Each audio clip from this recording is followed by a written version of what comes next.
La première tasse actu, Fatkine, que nous démarrons avec les résultats de l'autopsie de Chernias attendue ce vendredi. Il sera inhumé aussitôt après au cimetière de Cambérène. Rappelons qu'il est décédé à l'hôpital d'Antec après sa détention provisoire au Cap Manuel. Guy Marius Sagna, lui, sera fixé sur son sort le 14 octobre prochain. L'activiste reste en prison. Dans son réquisitoire, le parquet a demandé 2 ans de prison, dont 6 mois fermes. La défense a plaidé à relax. Nous parlons de cette affaire des passeports diplomatiques avec le ministre en charge des Affaires étrangères du Sénégal qui s'interdit toute interprétation dans cette affaire. Pour Maître Aïssata Tall Sall, la séparation des pouvoirs au Sénégal ne lui donne pas les prérogatives de s'exprimer sur la question. Pour elle, la lumière dans cette affaire ne pourrait venir que de la justice, seule compétente à trancher. La ministre des Affaires étrangères que je propose d'écouter au micro d'Aminata Mbaresso et Ababacar Camara. Cette affaire-là, je l'ai apprise comme tous les Sénégalais l'ont apprise. Et vous imaginez bien pourquoi. Moi, je suis un ministre de la République. Une République dans laquelle l'état de droit est une réalité. Donc cette affaire serait partie, et je mets le conditionnel, vous le mettrez aussi, serait partie de l'Assemblée nationale. Or, il y a une séparation de pouvoir entre l'exécutif et le législatif, qui fait que moi, je ne peux pas me prononcer sur une affaire où c'est l'Assemblée nationale, plus ou moins. Deuxième séparation de pouvoir entre l'exécutif et le judiciaire. Au Sénégal, un ministre de la République, quelle que puisse être sa puissance et même son omnipotence, ne peut pas aller dans un dossier judiciaire pour savoir ce qui s'y passe réellement. Troisième obstacle, c'est le secret de l'enquête. Quand une affaire est à l'enquête, qui peut en parler, même s'il en a connaissance? Il n'a pas le droit de le révéler. Rentrée scolaire, des enseignants mettent en garde l'État du Sénégal. Ils menacent d'aller en grève avant fin 2021. Ils l'ont fait savoir lors d'un séminaire de rentrée qui s'est déroulé à Saly. Le ministre de l'Éducation nationale qui était présent rassure. Mamadou Talla a évoqué aussi les lenteurs dans la confection des uniformes. Correspondant signé Abdourahmane Diallo et Mamadou Gueye. Des enseignants menacent d'aller en grève avant même l'ouverture des classes. Ils estiment que le gouvernement tarde toujours à réagir sur les engagements. Nous n'avons rien contre le ministre de l'Éducation nationale, qui du reste, je le précise, est un ministre très ouvert, très disponible.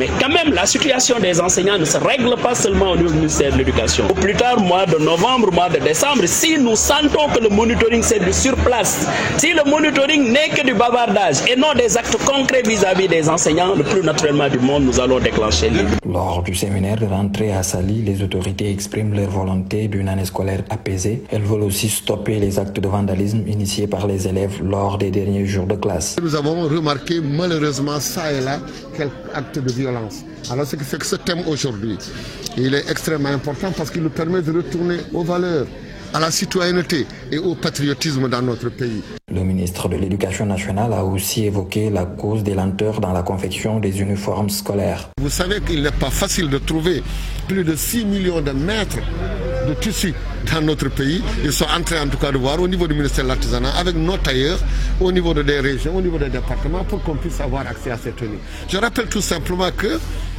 cette première phase ne concerne que l'élémentaire et le préscolaire. Ce séminaire de 3 jours regroupe l'État, les syndicats, les parents d'élèves et les partenaires sociaux. Ils vont aussi évaluer l'année scolaire dernière. Retour sur cette histoire de meurtre de Pape Ngalou Ndiaye qui s'est déroulée à Ouest Foire quelques jours après le drame. Sur place, les habitants continuent de vaquer à leurs occupations tout en s'inquiétant de cette insécurité galopante dans ce quartier. Une insécurité qui hante le sommeil des populations. Reportage signé sur place, Thioro Ndiaye et Amadouba. C'est un lieu anonyme. C'est ici que Ngalou Ndiaye, un jeune de 22 ans, a été poignardé à mort. Seul témoin encore présent sur les lieux du drame, des cartons.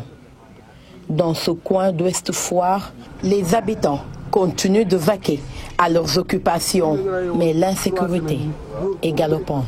Jadis, Ouest Foire était une localité très respectée. Mais avec la démographie galopante, on a de plus en plus trop de laisser-aller. Ce meurtre n'est qu'une goutte d'eau de trop. Le mal est beaucoup plus profond.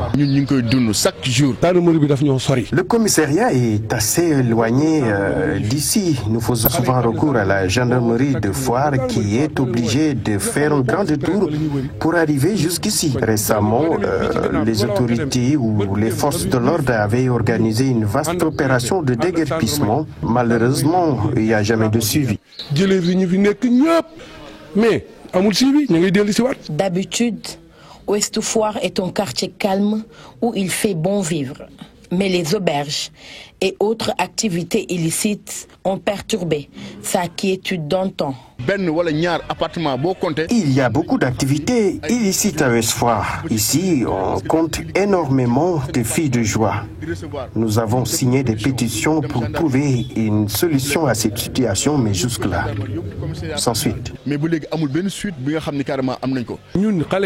malfaiteurs sont des enfants. C'est eux les voleurs, les fumeurs de chanvre indiens. Au niveau de banditisme, Ouest Foire mon ex-centre actuellement. Parlant de banditisme, Ouest Foire atteint le summum. Prostitution, agression, chanvre indien, il y a du tout. À cela s'ajoutent les auberges. Mamaï, la plus réputée, nous cause énormément de tort. C'est des bagarres à n'en plus finir. Les gens passent et repassent sur le lieu où Ngalgunjaï a trouvé la mort, mais dans les demeures silencieuses d'Ouest Foire, l'angoisse est bruyante chez beaucoup de parents. Merci à vous, Thioro Ndiaye, Fatou Edem. C'était là l'essentiel de la première tasse actu de ce matin. Merci à vous également, cher Tidiane Diao. Il est là, Mortal Gaye, pour la une des journaux. Ce sera tout à l'heure.